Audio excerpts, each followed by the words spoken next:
लोग सबसे पहले तरह के साल्ट देख रहे हैं, कौन से? Salts of strong acid and weak base. अभी हम लोग स्ट्रॉन्ग एसिड और वीक बेस के साल्ट का हाइड्रोलिसिस देखेंगे। देखें, स्ट्रॉन्ग एसिड जैसे हम एग्जांपल के तौर पे ले लेते हैं तो ज्यादा बेहतर होगा। जैसे कि एग्जांपल के तौर पे देखिए NH4Cl, करेक्ट, NH4Cl हम देखें। सो NH4Cl किसका साल्ट है? It is salt of HCl and NH4OH। हम सब जानते हैं HCl जो है इट इज स्ट्रॉन्ग एसिड और NH4OH जो है वो एक वीक बेस है, करेक्ट। इसी तरीके से मान लीजिए, सपोज कीजिए हम लेते हैं CuSO4, तो हम जानते हैं it is the salt of H2SO4 plus cupric hydroxide, है ना। अब यहाँ पर देखिए it is a strong acid and this is a weak base. पहले तो हमें ये मालूम होना जरूरी है कि कौन से एसिड स्ट्रॉन्ग है और कौन से बेस स्ट्रॉन्ग है, या कौन से एसिड वीक और बेस कौन से वीक है। Okay, so CuSO4 you can see this is the salt of this and this, correct. और ऐसे ही यदि मैं एग्जांपल के तौर पे लेता हूं, सपोज कीजिए फेरिक नाइट्रेट, फेरिक नाइट्रेट को लें तो ये किसका साल्ट है? It is the salt of HNO3 and FeOH whole thrice, correct. So this is a strong acid and this a weak base. सो अभी हम सबसे पहले जो पढ़ने जा रहे हैं वो हम पढ़ने जा रहे हैं hydrolysis of strong acid and hydrolysis of salts of strong acid and weak base. Strong acid और वीक बेस के साल्ट के एग्जांपल्स मैंने कुछ एक लिखे हैं, या आप अपने कॉपी में कॉपी भी कर सकते हैं। अब हम इसी का एग्जांपल लेते हैं। सपोज कीजिए हम लोग ये वाला एग्जांपल लेते हैं NH4Cl। मैं एक एग्जांपल लेके समझाता हूँ, उससे हमारे लिए काम करना आसान रहेगा। हमारे लिए हम जो भी कुछ डिराइव करने वाले हैं वो एग्जांपल लेने के बाद थोड़ा सा आसान हो जाता है समझना, ठीक है। देखिए, जब आपने NH4Cl को पानी में घोला, when you dissolve NH4Cl into water, जब आपने इसे वाटर में घोला, जब आपने इसका एक्वस सॉल्यूशन बनाया, तो एक्वस सॉल्यूशन बनाने के बाद you people will get ammonium ion along with chloride ion। हमें इससे क्या मिलेगा? हमें इससे मिलेगा अमोनियम आयन और क्लोराइड आयन, करेक्ट, मिल रहा है ये, ठीक है ना। अब ये पानी में घोलने की प्रोसेस को हम हाइड्रोलिसिस नहीं कहते, हम बोलते हैं पानी में घोलना और पानी के साथ में उसने रिएक्शन करना, उसे हम बोलते हैं हाइड्रोलिसिस। तो सबसे पहले तो ये हो गया कि NH4Cl को पानी में घोला तो उसने अमोनियम आयन और क्लोराइड आयन दिया। अब क्या होगा? ये जो अमोनियम आयन है, गौर कीजिएगा, this ammonium ion would react with water, this will react with water. ये पानी के साथ में रिएक्शन करेगा, it will react with water and what does it make? It makes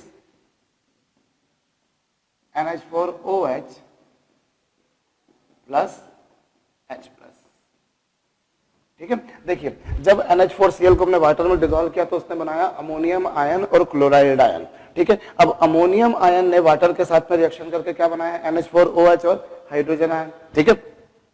अब क्या होता है? सपोज कीजिए कि बिगिनिंग में, बिल्कुल बिगिनिंग में ये जो अमोनियम आयन था इसका कॉन्सेंट्रेशन था C, ठीक है। बिल्कुल बिगिनिंग में जब हमने उसको मिलाया, जब हमने साल्ट को पानी में घोला, हम यहाँ पर ये मानकर चला करते हैं कि हमने जितना साल्ट को पानी में घोला वो पूरा का पूरा आयनाइज हो गया। पर अमूमन होता है ऐसा, ये देखिए, जब कभी साल्ट के जो दो पार्ट्स होते हैं उसमें से नेचुरल बात है एक एसिडिक पार्ट होता है, एक बेसिक पार्ट होता है, और अगर दोनों में से कोई एक पार्ट अगर स्ट्रॉन्ग है देन जो साल्ट होता है लगभग वो पूरी तरह से आयनाइज हो जाता है। तो सपोज कीजिए अगर मैंने इसका कंसंट्रेशन C लिया तो ये पूरी तरह से आयनाइज हो जाएगा, तो ये दोनों भी COC बन जाएंगे, है ना भाई। अगर ये पूरा ही टूट गया तो दोनों पूरे बन जाएंगे। तो ये शुरुआत में साहब इसका कंसंट्रेशन कितना था? C था, ठीक है। और हाइड्रोलिसिस जब होगा तब क्या होगा? अब मैं इसको मिटाने जा रहा हूं, यहां पर जरा समझेंगे। अब देखिए, बिल्कुल बिगिनिंग में अगर हम बात करें t इक्वल्स टू 0 पर, बिल्कुल प्रारंभ में, बिल्कुल इनिशियली, बिल्कुल बिगिनिंग में इसका कॉन्सेंट्रेशन था C। अब जब हाइड्रोलिसिस हुआ तो क्या? अब जैसा अभी तक आप लोग डिग्री ऑफ डिसोसिएशन पढ़ते हुए आए हैं, वियोजन की कोटि, वैसे ही हम यहाँ पर अभी डिग्री ऑफ हाइड्रोलिसिस पढ़ेंगे। ओके, अभी तक हम लोगों ने डिग्री ऑफ डिसोसिएशन पढ़ा, पर अब हम पढ़ रहे हैं डिग्री ऑफ हाइड्रोलिसिस। तो डिग्री ऑफ हाइड्रोलिसिस के बारे में बात करते हैं। देखिए क्या हो रहा है। सपोज कीजिए यदि डिग्री ऑफ हाइड्रोलिसिस है H, जैसे आप डिग्री ऑफ डिसोसिएशन को आप अल्फा से या एक्स से रिप्रेजेंट करते हैं, likewise degree of hydrolysis is represented by symbol H। Okay, and suppose that degree of hydrolysis is H, मतलब 1 मोल लेने पर H मोल वाटर से रिएक्शन करते हैं। भाई 1 मोल लेने पर जितने मोल डिसोसिएट होते हैं उसे आप बोलते हैं डिग्री ऑफ डिसोसिएशन। वैसे ही 1 मोल लेने पर जितने वाटर से रिएक्शन करेंगे वो कराएगी डिग्री ऑफ हाइड्रोलिसिस। सो अगर डिग्री ऑफ हाइड्रोलिसिस H है, मतलब 1 मोल लेने पर H मोल पानी से रिएक्शन करते हैं, तो C मोल लेने पर कितने करेंगे? ऑब्वियसली CH, है ना। सो ये जो है अभी हम बात करते हैं किसके बारे में? After hydrolysis. जब हाइड्रोलिसिस हो गया तो क्या हुआ, 1 मोल लेने पर H मोल्स ने पानी से रिएक्शन करी, तो C मोल लेने पर CH रिएक्शन करेंगे, तो बचेंगे कितने, बचेंगे भैया C थे, उसमें से CH ने पानी से रिएक्शन कर ली, करेक्ट। 1 मोल लेने पर H मोल पानी से रिएक्शन करते हैं, तो C मोल लेने पर CH पानी से रिएक्शन करेंगे, तो रिमेनिंग कितने होंगे, C माइनस CH, है ना। अब यदि यहाँ पर हम इनके स्टाइकियोमेट्रिक कोफिशिएंट देखें तो इनके स्टाइकियोमेट्रिक कोफिशिएंट क्या है सबके, 1 1 और 1, है ना। मतलब इसका अगर 1 मोल वाटर से रिएक्शन करता है तो इनके 1 1 मोल बनते हैं, मतलब जितने मोल इसके रिएक्शन करेंगे उतने ही इन दोनों के बनेंगे, करेक्ट। मैं एक बार फिर बोलता हूं, देखिए जब stoichiometric coefficient gives me exact idea कि किस प्रोपोर्शन में, किस रेशियो प्रोपोर्शन में रिएक्शन हो रही है, प्रोडक्ट बन रहे हैं। When 1 mole of this reacts with water then we get 1 mole of each of these two. तो उसी तरीके से अगर इनके CH मोल पानी से रिएक्शन करेंगे तो इन दोनों के कितने कितने मोल बनेंगे, CH CH बनेंगे। तो देखिए साहब ये कितना बन गया CH और ये भी कितना बन गया CH बन गया, क्यों, क्योंकि जितने मोल इसके पानी से रिएक्शन करे उतने उतने मोल इसके बने। तो ये हमारे पास में जो है डिग्री ऑफ हाइड्रोलिसिस से रिलेटेड बात आ गई। अब जिस तरीके से हम लोग इक्विलिब्रियम कांस्टेंट का एक्सप्रेशन लिखते हैं, that what I am going to write here. जैसे हम इक्विलिब्रियम कांस्टेंट का एक्सप्रेशन लिखते हैं, मैं वही का वही एक्सप्रेशन लिख रहा हूं। इक्विलिब्रियम कांस्टेंट का एक्सप्रेशन क्या होता है, इक्विलिब्रियम कांस्टेंट का एक्सप्रेशन जो होता है वो होता है प्रोडक्ट का कॉन्सेंट्रेशन अपॉन रिएक्टेंट का कॉन्सेंट्रेशन, है ना भाई। प्रोडक्ट का कॉन्सेंट्रेशन अपॉन रिएक्टेंट का कॉन्सेंट्रेशन। जब भी हम कभी इक्विलिब्रियम कांस्टेंट का एक्सप्रेशन लिखते हैं, we used to write in the very same manner. हम लोग क्या करते हैं, न्यूमरेटर में we write the concentration of product and in denominator we write the concentration of reactants. तो ये प्रोडक्ट और ये रिएक्टेंट, क्लियर है। चलिए साहब ठीक है, अभी प्रोडक्ट और ये रिएक्टेंट। अब यहाँ पर किसी किसी के दिमाग में आएगा, सर आपने अमोनियम आयन लिखा, वाटर नहीं लिखा। तो मैं पहले भी आपको इस बारे में बात कर चुका हूं। देखिए वाटर जो है वो यहाँ पर सॉल्वेंट है, और जो सॉल्वेंट होता है वो बहुत ज्यादा होता है। और जब कभी हम इक्विलिब्रियम कांस्टेंट के एक्सप्रेशन को लिखते हैं तो जो भी कोई क्वांटिटी बहुत ज्यादा होती है उसको हम नहीं लिखा करते हैं, ठीक है। देखिए यहाँ पर आपने न्यूमरेटर में प्रोडक्ट्स लिखा, कोई दिक्कत नहीं। डिनोमिनेटर में रिएक्टेंट लिखा, कोई दिक्कत नहीं। डिनोमिनेटर में यू फाइंड कि वाटर भी है यहाँ पर वाटर को मैं इसलिए नहीं लिख रहा हूं क्योंकि वाटर काफी ज्यादा है और जो बहुत ज्यादा होता है उसको हम नहीं लिखेंगे, ठीक है। तो ये हो गया। और यदि मैं देखूं तो यहाँ पर इक्विलिब्रियम आने के बाद या हाइड्रोलिसिस हो जाने के बाद अमोनियम हाइड्रोक्साइड का अमाउंट कितना है, CH, है ना। अमोनियम हाइड्रोक्साइड का कॉन्सेंट्रेशन है CH। And what about concentration of hydrogen ion, that is also CH। भाई अमोनियम हाइड्रोक्साइड का कॉन्सेंट्रेशन CH है, हाइड्रोजन आयन का कॉन्सेंट्रेशन भी CH है। और जहां तक अमोनियम आयन का सवाल है तो then you people can see it is C minus CH, ठीक है। इन दोनों के कॉन्सेंट्रेशन CH CH थे, मैंने लिखे। इसका कॉन्सेंट्रेशन C माइनस CH था, मैंने लिखा, ठीक है। अब यहां पर हम देखें तो जब ये सबसे पहले ये समझना है कि ये जो आपने लिखा है ये क्या है, इक्विलिब्रियम कांस्टेंट, है ना। Equilibrium constant. और चूंकि ये हाइड्रोलिसिस के लिए यूज हो रहा है, जल अपघटन के लिए यूज हो रहा है, इसीलिए इसे हम क्या कहते हैं, it is also known as hydrolysis constant, ठीक है। ये हाइड्रोलिसिस कांस्टेंट आ गया। तो हाइड्रोलिसिस कांस्टेंट आ गया तो इसीलिए हम यहाँ पर सबस्क्रिप्ट लगा देते हैं KH, ठीक है। सो this is the expression for hydrolysis constant. Now what you find, अब देखें आप अभी क्या हुआ। यदि हम यहाँ पर देखें तो न्यूमरेटर में जब आपने मल्टीप्लाई करा CH into CH will become C square H square, ठीक है। ये बिल्कुल वैसा का वैसा ही एक्सप्रेशन बनकर आ रहा है जैसा आप लोगों ने एसिड या बेस के डिसोसिएशन के टाइम पर पढ़ा था। बस अंतर सिर्फ इतना सा है कि यहाँ पर H चल रहा है, वहां पर अल्फा चला करता था, ठीक है। तो ये हमारे पास में आ गया KH इक्वल टू कितना, C square H square upon C into, denominator में C कॉमन निकल आएगा, न्यूमरेटर में आपको समझ में आ ही रहा है। तो यहाँ पर C से C क्या हो गया, कैंसिल हो गया। कैंसिल हो जाने के बाद में जो KH आया वो कितना आया, CH square upon 1 minus H, ठीक है। तो ये हमारे पास में आ गया, ये KH का एक्सप्रेशन आ गया। KH का एक्सप्रेशन कितना है, CH square upon 1 minus H, ठीक है। अब ये तो आपके पास में बेसिक एक्सप्रेशन आ गया। अब यदि मान लीजिए अगर जो हाइड्रोलिसिस हो रहा है, what hydrolysis is taking place here, अगर वो हाइड्रोलिसिस काफी कम हो, यदि वो जल अपघटन की प्रक्रिया बहुत ही कम हो रही है, if hydrolysis taking place up to very small extent, यदि हाइड्रोलिसिस बहुत ही कम हो रहा है अर्थात कि H की वैल्यू 1 से काफी कम है। H की वैल्यू क्या है, 1 से काफी कम। अगर H की वैल्यू 1 से काफी कम होगी, भाई हाइड्रोलिसिस बहुत कम हुआ मतलब H की वैल्यू 1 से बहुत कम होगी। और जब H की वैल्यू 1 से बहुत कम होगी तो ये हम पहले भी लिख चुके हैं, 1 माइनस H को अप्रोक्सीमेटली कितना लिखेंगे, 1 लिखेंगे। भाई 1 में से मैं बहुत छोटी क्वांटिटी को माइनस करूंगा तो लगभग वो 1 ही आएगा, ठीक है। तो इस बेसिस पर आपके पास में KH इक्वल टू कितना आ गया, CH स्क्वायर। भाई अपॉन में 1 है तो कोई मतलब वाली बात नहीं है। सो KH इक्वल टू आ गया कितना, CH स्क्वायर। और इससे यदि मैं H स्क्वायर निकालता हूं तो वो कितना आएगा, KH अपॉन C आएगा। और इससे यदि मैं H निकालता हूं तो H इक्वल टू कितना आएगा, KH अपॉन C का अंडर द रूट, ठीक है। सो this is giving us degree of hydrolysis. इससे हमें जल अपघटन की कोटि प्राप्त हो गई, ओके। अब यहां पर हम एक बार फिर से समझ लेते हैं क्या हुआ, फिर क्योंकि मैं इसको मुझे मिटाना पड़ेगा। देखिए हमने एक स्ट्रॉन्ग एसिड और वीक बेस का साल्ट लिया। मैंने कुछ एग्जांपल, 2-3 एग्जांपल आपके सामने लिखे थे जो मैं रब कर चुका हूं ऑलरेडी। मैंने एक स्ट्रॉन्ग एसिड और वीक बेस का साल्ट लिया, उसको मैंने वाटर में डिसॉल्व किया। जब मैंने उसको वाटर में डिसॉल्व किया तो वो उसके दोनों कॉन्स्टिट्यूएंट आयन में ब्रेक हो गया। अब यहां पर ये जो अमोनियम आयन था उसने वाटर से रिएक्शन करी, अमोनियम हाइड्रोक्साइड बनाया, H+ बनाया, कोई दिक्कत नहीं। सपोज कीजिए बिगिनिंग में उसका कॉन्सेंट्रेशन C था, अब इसकी डिग्री ऑफ हाइड्रोलिसिस H है, मतलब 1 मोल लेने पर H मोल पानी से रिएक्शन कर रहे हैं। तो C मोल लेने पर CH करेंगे तो बचेंगे C - CH। अब 1 मोल लेने पर इन दोनों के 1-1 मोल बनते हैं। अगर 1 मोल उसका रिएक्शन करता है तो CH मोल पानी से रिएक्शन करेंगे तो दोनों के CH बनेंगे। सो हाइड्रोलिसिस कांस्टेंट क्या आएगा, हाइड्रोलिसिस कांस्टेंट जो होता है, न्यूमरेटर में we write the concentration of product and in denominator we write the concentration of reactant. This is CH into CH upon C - CH। Take C common in denominator, numerator would become C square H square, C cancel हो जाएंगे, ये आएगा। फिर यहाँ पर वैसी ही बात चलकर आ रही जैसे आप लोगों ने एसिड या बेस के डिसोसिएशन के टाइम पर पढ़ी थी। क्या, अगर हाइड्रोलिसिस का एक्सटेंट बहुत कम हो, बहुत ही कम मात्रा में जल अपघटन हो रहा है, बहुत ही कम मात्रा में पानी के साथ में रिएक्शन हो रही है, then H is negligibly small in comparison of 1। So 1 - H की वैल्यू अप्रोक्सीमेट, भाई 1 में से मैं बहुत छोटी क्वांटिटी माइनस करूंगा। मैं फिर याद दिलाऊं, सपोज कीजिए अगर 1 में से मैंने काफी छोटी क्वांटिटी सपोज कीजिए ये माइनस करी तो ये 0.98 आएगा, इसमें कोई संशय नहीं है, पर ये लगभग 1 के बराबर ही है। So 1 - H can be written as 1, denominator हो गया 1, C से डिवाइड किया, ये आ गया हाइड्रोलिसिस H। H जो है वो क्या है, H जो है हम सब जानते हैं, H को हम क्या बोला करते हैं, यहां पर जो H लिखा था आपने उसे आप क्या बोला करते हैं, डिग्री ऑफ हाइड्रोलिसिस। H को क्या लिखा करते हैं, डिग्री ऑफ हाइड्रोलिसिस, यानी कि जल अपघटन की कोटि, ठीक है।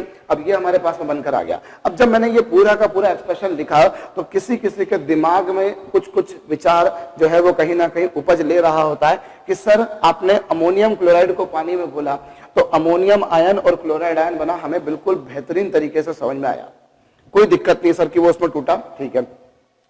अमोनियम आयन ने पानी से रिएक्शन करी, यहां तक भी मेरे को कोई दिक्कत नहीं है। सर मेरे को दिक्कत इस बात की हो रही है कि अमोनियम क्लोराइड को जब आपने पानी में घोला तो वो अमोनियम आयन और क्लोराइड आयन बनाता है, और अमोनियम आयन ने वाटर से रिएक्शन कर ली और हमने ये समझ में आ गया।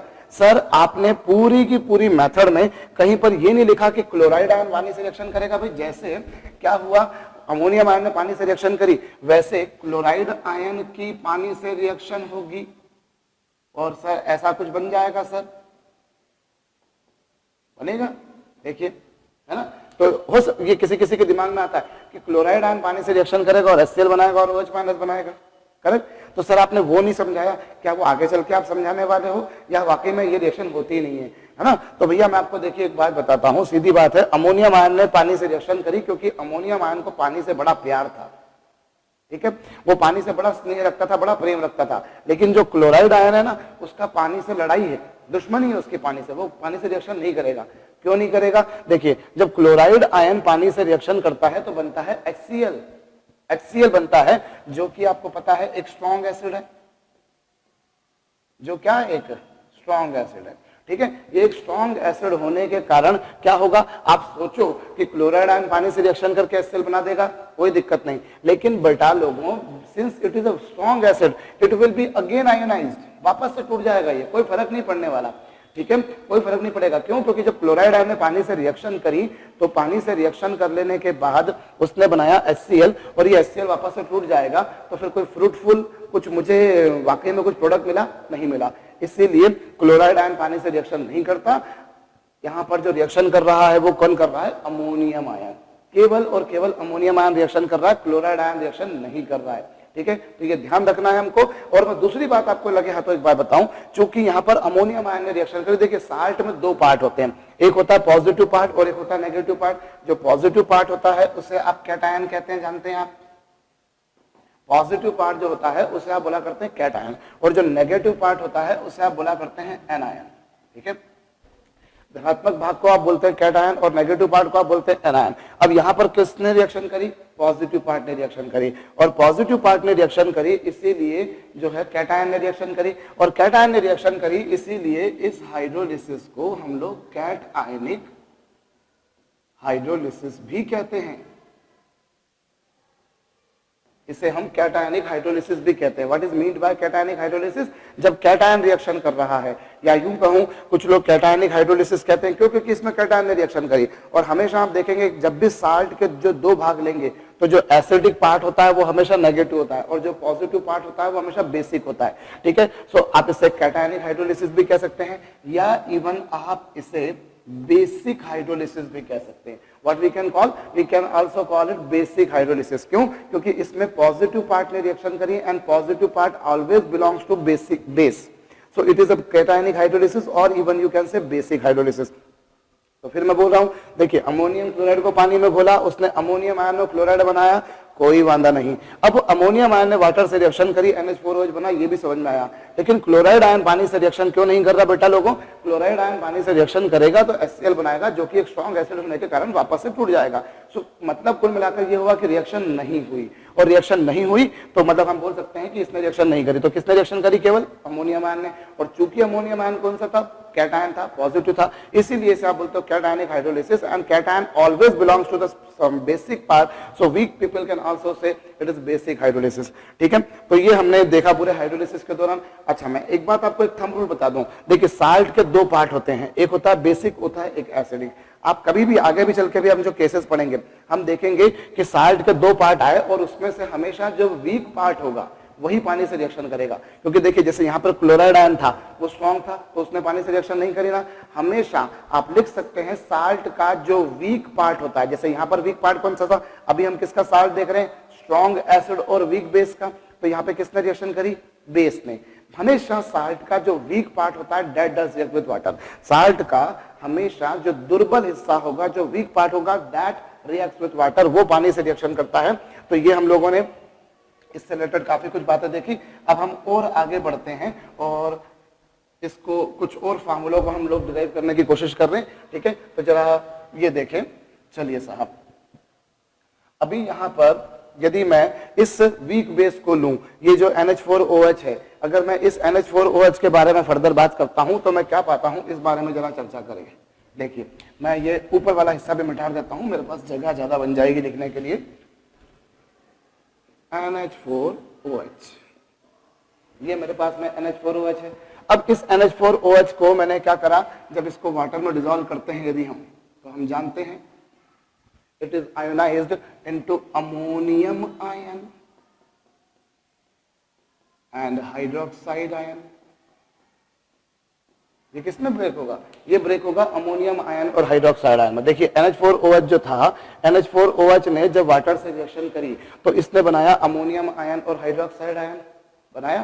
भाई अमोनियम हाइड्रोक्साइड को जब मैंने पानी में घोला तो उसने बनाया एक तो अमोनियम आयन और एक हाइड्रोक्साइड आयन। अभी क्या हुआ साहब, ये दोनों तो बन गए, मेरे को समझ में आ गया साहब कि ये दोनों बन गए, correct.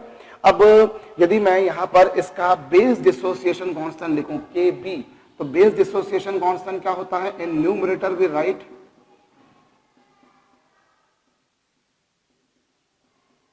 concentration of products. Numerator में हम प्रोडक्ट के कॉन्सेंट्रेशन को लिखते हैं और डिनोमिनेटर में हम रिएक्टेंट के कॉन्सेंट्रेशन को लिखते हैं। ठीक है, तो ये आपके पास में क्या आ गया? Kb आ गया। Kb क्या आया? NH4 ion into hydroxide ion upon कितना? NH4OH। ठीक है, और अब ये जो एक्सप्रेशन आपके पास में बनकर आया, इसमें मैं थोड़ा सा एक काम करने जा रहा हूं। वो काम क्या करने जा रहा हूं वो मैं आपको समझाता हूं। देखिए हम यहां पर क्या करते हैं, ये तो Kb आ गया, ठीक है, और अभी हमने जो KH के एक्सप्रेशन को लिखा था, यदि हम KH के एक्सप्रेशन को देखें तो KH का एक्सप्रेशन क्या था? KH का एक्सप्रेशन अभी आपने थोड़ी देर पहले लिखा था, तो वो क्या था, जरा उसको ध्यान दीजिए।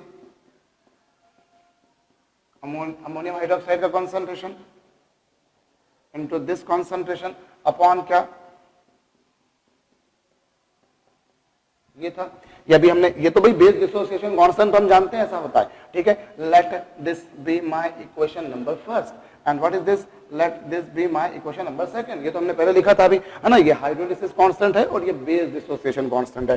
अब जरा इसी को आगे बढ़ाते हैं, इसी को आगे बढ़ाते हैं। हम एक काम करते हैं, यदि हम इन दोनों का प्रोडक्ट कर दें, हम इन दोनों का क्या कर दें, फर्स्ट और सेकंड इक्वेशन का प्रोडक्ट कर दें। यदि मैं प्रथम समीकरण और द्वितीय समीकरण इन दोनों को यदि मैं गुणा करूं तो मैं क्या पाता हूं, K B into K H is equal to ammonium ion hydroxide ion upon NH4OH into, अभी इधर क्या देख रहे हैं आप, NH4OH इंटू H प्लस,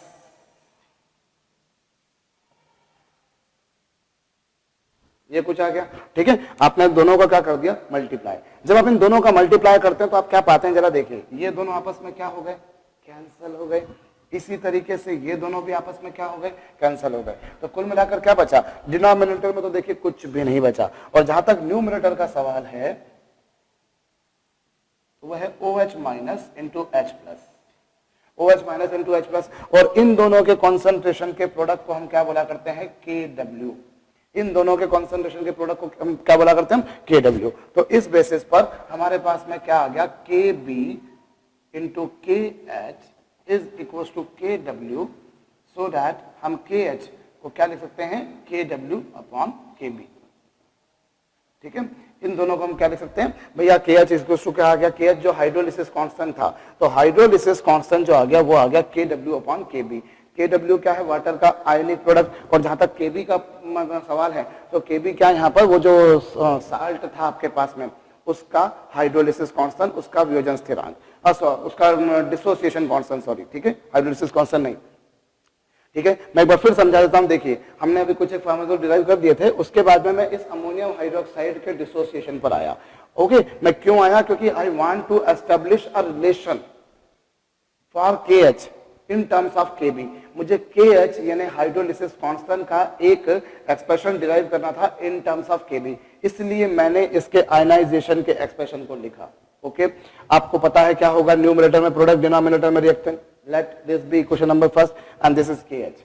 अब इन दोनों को मैंने मल्टीप्लाई करा, भाई हाइड्रोलिसिस कांस्टेंट का एक्सप्रेशन थोड़ी देर पहले हम लिख चुके थे, आपकी कॉपी में लिखा हुआ भी होगा। दोनों को मल्टीप्लाई किया, ये दोनों कैंसिल हो गए, इवन ये दोनों कैंसिल हो गए, डिनोमिनेटर में कुछ भी नहीं बचा, न्यूमरेटर में ये दोनों आए। इन दोनों के प्रोडक्ट को हम बोला करते हैं क्या, KW। तो इस बेसिस पर KH इक्वल टू कितना आ गया, KW अपॉन KB। सो ये आपके पास में हाइड्रोलिसिस कांस्टेंट का एक्सप्रेशन बनकर आ गया, ठीक है। अब हम आगे बढ़ते हैं और आगे बढ़े और देखें हम कि क्या हो रहा है। देखिए सबसे इसके बाद में जो अगली बात आती है वो आती है बच्चों डिग्री ऑफ हाइड्रोलिसिस। और डिग्री ऑफ हाइड्रोलिसिस को थोड़ी देर पहले हम लोगों ने लिखा था, H इक्वल टू कितना था, KH अपॉन C, है ना। H इक्वल टू कितना था, under the root of KH upon C। और जहां तक KH का सवाल है तो KH अभी आपने डिराइव किया, KH कितना आया, KW अपॉन KB। KH कितना आया, KW अपॉन KB, ठीक है। देखिए फिर मैं समझा रहा हूं, डिग्री ऑफ हाइड्रोलिसिस थोड़ी देर पहले हमने डिराइव करी थी under the root of KH upon C, और ये 1 अपॉन C तो ये रहा। और जहां तक KH का सवाल है तो वो क्या आ गया, KW अपॉन KB। अब ये आया तो इस बेसिस पर मैं H को क्या लिख सकता हूं, H को अभी तो मैं चलिए H को ऐसा कैसा रहने देता हूं। तो ये हमारे पास में डिग्री ऑफ हाइड्रोलिसिस का एक नया एक्सप्रेशन बनकर आ गया। अब मुझे क्या करना है, मुझे इस सॉल्यूशन, ये जो फाइनल सॉल्यूशन जो बना, रिजल्टिंग सॉल्यूशन जो बना, I want to determine its pH value. मुझे इसका pH मान ज्ञात करना है। और अगर pH वैल्यू किसी भी सॉल्यूशन की निकालनी है तो सबसे पहले मैंने क्या बोला, सबसे पहला काम होता है हम दिमाग थोड़ा सा लगाएं और हम देखें हमें हाइड्रोजन आयन का कॉन्सेंट्रेशन चाहिए। भाई अगर मुझे pH वैल्यू निकालनी है मतलब मुझे हाइड्रोजन आयन का कॉन्सेंट्रेशन चाहिए, है ना। तो हाइड्रोजन आयन का कॉन्सेंट्रेशन मुझे कहाँ मिल रहा है, यहाँ मिल रहा है, ठीक है। और इसके थोड़ी देर पहले हम लोगों ने यहाँ पर देखा था कि हाइड्रोलिसिस हो जाने के बाद हाइड्रोजन आयन का अमाउंट कितना आया था, CH आया था, आया था भाई। हाइड्रोलिसिस हो जाने के बाद इसका जो अमाउंट आया था वो आया था CH, तो ये रहा C इंटू एच। ओके, ये रहा C, और जहां तक H का सवाल है तो वो 1/C into KW upon KB। कितना? C into 1/C KW upon KB। अच्छा, अब जब इस C को, जो ये C आपको दिखाई दे रहा है, जब आप इसे रूट में लेके जाएंगे तो स्क्वायर हो जाएगा, है ना। जब मैं इसे रूट में लेके जाऊंगा तो ये स्क्वायर हो जाएगा, so that it will become C square KW upon C into KB। Is it okay भाई? ये हो चुका कितना? C को अंदर ले गए तो हो गया C square KW upon C KB। अब C से C क्या हो गया? कैंसल हो गया। C से C कैंसल हो जाएगा बच्चों, then this would give you CKW upon KB। ठीक है, सो ये आपके पास में क्या आ गया? This has given us hydrogen ion concentration. ये किसका कॉन्सेंट्रेशन आया? This has given you the concentration of hydrogen ion. इससे हमें हाइड्रोजन आयन का सांद्रण मिल गया। मुझे पीएच अगर निकालना है तो मुझे ये चाहिए ही चाहिए। इससे मैं क्या लिख सकता हूं भाई? यहां पर देखिए, हाइड्रोजन आयन का जो कॉन्सेंट्रेशन आया वो क्या आया? ये जो लिखा है आपने, इससे आप रूट मतलब क्या? Power half. अरे भाई, अगर रूट लिखा है मतलब पावर कितनी होगी? हाफ होगी। सो क्या हो जाएगा? ये हाइड्रोजन आयन का कॉन्सेंट्रेशन इक्वल टू कितना आ जाएगा? CKW upon KB to the power 1/2। ठीक है, तो इस तरीके से हमारे पास आ गया। मैं फिर समझा देता हूं। अभी मैंने हाइड्रोलिसिस की डिग्री के लिए ये एक्सप्रेशन था, KH की वैल्यू KW अपॉन KB थी। अब मेरे जहन में आया कि मुझे इसका pH मान निकालना है, और जब pH मान निकालना है तो नेचुरल बात है, I require the concentration of hydrogen ion, and here I can see after the hydrolysis the concentration of hydrogen ion in this solution is found to be CH, where H is given by this expression. When I bring this C into the root, then it will become square, cancelling C on numerator denominator, I'll get this, and this root can be expressed as that it is having the power half. Okay, now I have got the concentration of hydrogen ion. अब मैं hydrogen ion के सांद्रण को लिखूं तो वो मेरे पास में इतना आ गया। हाइड्रोजन आयन का कंसंट्रेशन आपके पास में आ गया। देन अगेन अब pH निकालने के लिए तो मुझे क्या करना पड़ेगा? pH निकालने के लिए मुझे लॉग लेना पड़ेगा। तो चलिए मैं लॉग लेता हूं।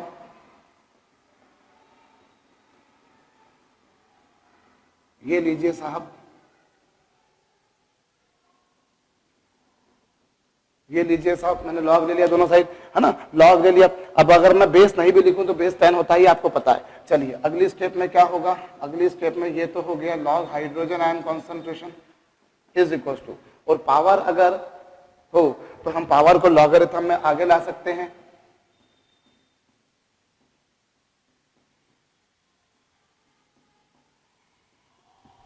तो कितना आएगा? 1/2 लॉगरिथम ऑफ दिस, करेक्ट। अच्छा, अगली स्टेप में आप क्या कर सकते हैं? अगली स्टेप में ये जो आपने लिखा है ये 1/2, और log m इंटू n होता है log m प्लस n, और log m अपॉन n होता है log m माइनस n। तो हम क्या कर सकते हैं? इससे मैं log CKW minus log KB लिख सकता हूं, है ना भाई। देखिए, जो न्यूमरेटर में था वो तो ये रहा, और जो डिनोमिनेटर में था वो ये रहा। ओके, अब एक और स्टेप में बढ़ा लेता हूं, एक और स्टेप में बढ़ा लेता हूं। मैं एक एक स्टेप आपको लिख के बता रहा हूं। log m इंटू n क्या? log m plus log m। ठीक है, एक एक स्टेप मैंने लिखी है, मैंने कोई भी स्टेप नहीं छोड़ी है यहां पर।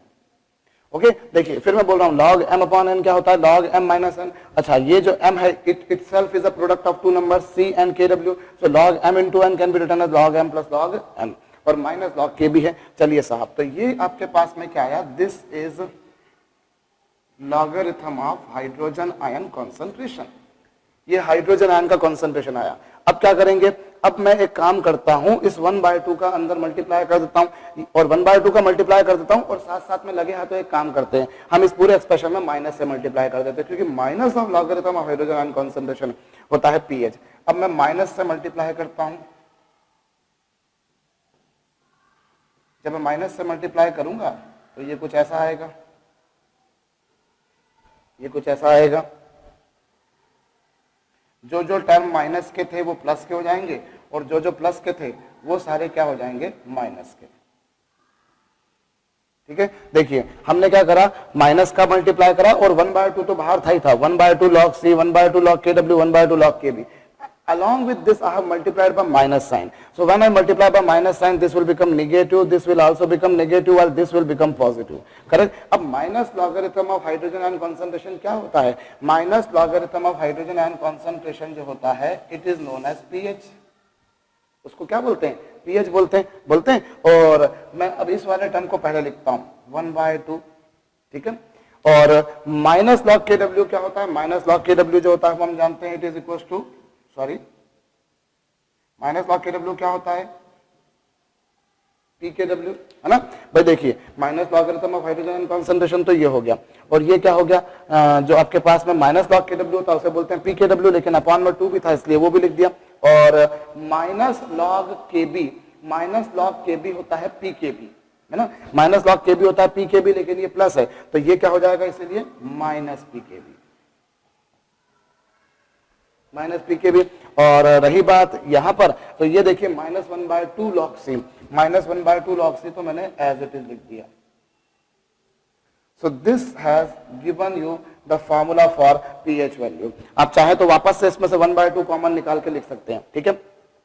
हम चाहे तो इसमें वापस से माइनस साइन कॉमन निकाल के, सॉरी 1/2 कॉमन निकाल के हम लिख सकते हैं, ठीक है। तो ये हमारे पास में पीएच का फॉर्मूला आ गया, ठीक है। मैं फिर समझा देता हूं। देखिए हमने पहले हाइड्रोजन का कॉन्सेंट्रेशन लिखा, फिर log m अपॉन n हो गया, log m minus n, m जो था वो खुद दो नंबर्स का प्रोडक्ट है इसलिए प्लस हो गया। अभी मैंने माइनस साइन का मल्टीप्लाई कर दिया, माइनस लॉग के डब्ल्यू होता है पी के डब्ल्यू होता है, और माइनस लॉग के भी होता है पी के भी, लेकिन वो प्लस लॉग के भी था इसलिए माइनस पी के भी हो गया, और ये कुछ ऐसा आ गया। अब आपको यहां पर थोड़ा सा हम एक और काम करें। हम जानते हैं कि वाटर का जो पी के डब्ल्यू होता है, वाटर का पी के डब्ल्यू कितना होता है? 25 डिग्री सेल्सियस पर, 25 डिग्री सेल्सियस पर भैया पी के डब्ल्यू होगा माइनस लॉग के डब्ल्यू, और माइनस लॉग के डब्ल्यू की वैल्यू 10 की पावर -14, पावर आगे आ जाएगी log 10 कितना? 14। तो ये पी के डब्ल्यू होता है, ये तुम पहले भी बात कर चुके हैं, है ना। तो 25 डिग्री सेल्सियस पर पी के डब्ल्यू की वैल्यू, 25 डिग्री सेल्सियस पर पी के डब्ल्यू की वैल्यू कितनी होती है? 14। अब यहाँ पर 14/2, 14/2 मतलब कितना? 7, है ना। तो मैं अब डायरेक्ट लिख दूं यहाँ पे, तो पीएच वैल्यू कितनी आ जाएगी? This will give us 7 minus 1/2 common निकाल दीजिए, तो 1/2 अगर मैं दोनों में से कॉमन निकाल देता हूं तो मैं क्या पाता हूं? देखिए ये तो पी के डब्ल्यू की वैल्यू 14 थी, 14/2 हो गया 7, और उन दोनों में से मैंने माइनस साइन -1/2 कॉमन निकाल दिया, तो ये हो गया p K B plus log सी।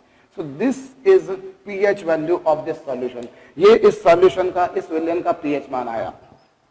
अब ये इस सॉल्यूशन का जो पीएच मान आया है, हमने पी के डब्ल्यू की वैल्यू 14 रखी, 14/2, बाकी दोनों में से 1/2 माइनस साइन सहित कॉमन निकाल दिया। अब ये जो पीएच वैल्यू आ गई ये तो अच्छी बात है बच्चों, लेकिन यहाँ पर लगे हाथों आप एक बात ध्यान रखो, एक बात आप यहाँ पर देखो कि 7 में से मैं कुछ माइनस करने जा रहा हूँ, और 7 में से मैं कुछ माइनस करूंगा, 7 में से मैं कुछ माइनस करूंगा, तो नेचुरल सी बात है कि वैल्यू जो आएगी वो 7 से कम आएगी, है ना। इफ आई एम सब्ट्रैक्टिंग 7, यदि मैं 7 में से कुछ माइनस कर रहा हूं तो ऑब्वियस सी बात है कि जो वैल्यू आएगी वो 7 से कम आएगी, और अगर 7 से कम आ रही है मतलब सॉल्यूशन कैसा होगा?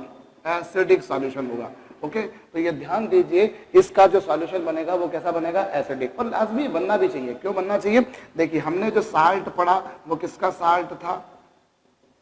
It was the salt of strong acid and weak base.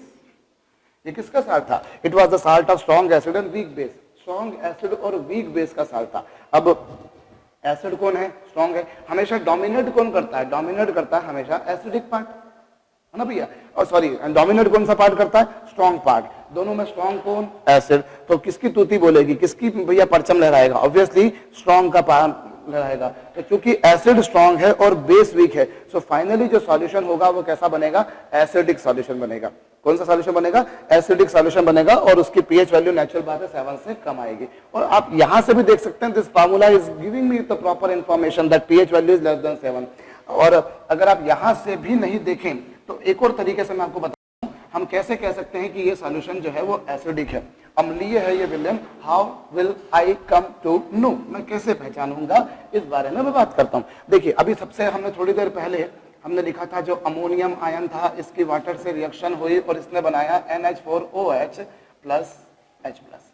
अब यहाँ पे ये H प्लस आ रहा है, मतलब सॉल्यूशन कैसा होगा, एसिडिक, है ना भाई। वाटर में H प्लस भी था और वाटर में OH माइनस भी था, जितना H प्लस था उतना OH माइनस था। Now OH minus ion has been consumed due to reaction with ammonium ion. So what is the remaining H plus, and which is an acidic? So naturally I can say surely the solution is acidic. इस स्थिति या परिस्थिति में जो बच्चों विलयन बनेगा, जो सॉल्यूशन बनेगा, वो कैसा सॉल्यूशन बनेगा, it will be an acidic solution. Okay, और पीएच वैल्यू जो आएगी वो 7 से कम आएगी। तो मैं यहाँ पर याद दिला दूं, हम लोगों ने जो जो पढ़ा एक बार फिर से मैं बता दूं। सबसे पहले हम लोगों ने जो पढ़ा वो यहाँ पर क्या क्या पढ़ा भैया, हमने देखा जो KH है उसकी वैल्यू किसके बराबर आई, KW/KB, ठीक है। आपने किससे डिवाइड किया, KB से।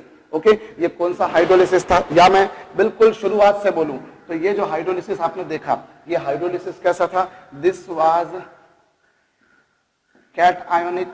ये कौन सा हाइड्रोलिसिस है, ये कैट आयोनिक या फिर बेसिक हाइड्रोलिसिस है ना। सबसे पहले हमने तो देखा कि भैया ये जो हाइड्रोलिसिस है ये कैट आयोनिक या फिर बेसिक हाइड्रोलिसिस है, करेक्ट। उसके बाद में हमने H की वैल्यू जो है वो under the root of KH/C देखी, और KH की वैल्यू बाई चांस KW/KB आई थी, तो क्या हो गया, ये आ गया 1/C इंटू KW/KB, ये आ गया डिग्री ऑफ हाइड्रोलिसिस। और उसके आधार पर जो पीएच वैल्यू आ रही है, हमने देखा जो पीएच वैल्यू आ रही है, it is 7 minus half pKb plus log C। और चूंकि पीएच वैल्यू जो है वो 7 से कम है, इसलिए सॉल्यूशन एसिडिक है। इसमें 2-3 तरह के क्वेश्चन बन जाया करते हैं। कई बार क्या होता है कि हमें साल्ट दे देते हैं और बोल देते हैं, हमें कोई भी साल्ट दे दिया, बोल देंगे बताइए साहब इसका जो सॉल्यूशन है वो कैसा है, एसिडिक है, बेसिक है, न्यूट्रल है, कैसा है। तो हम देखें कि अगर वो स्ट्रॉन्ग एसिड और वीक बेस का साल्ट है, मतलब अगर एसिडिक पार्ट स्ट्रॉन्ग है तो वो एसिडिक होगा, ठीक है। अगर एसिडिक पार्ट स्ट्रॉन्ग है तो वो एसिडिक होगा। या आपसे बोल दिया जाए कि किसका सॉल्यूशन एसिडिक होगा, तो हमको ये मालूम होना चाहिए कि अगर एसिड अगर स्ट्रॉन्ग है तो वो सॉल्यूशन एसिडिक होगा, ठीक है। तो ये हम लोगों ने देखा। और यहाँ पर सबसे पहले ही मैंने आपको एक बात बताई कि साल्ट का हमेशा जो वीक पार्ट होता है that does react with water, ये आपको बिल्कुल कंठस्थ रखना है।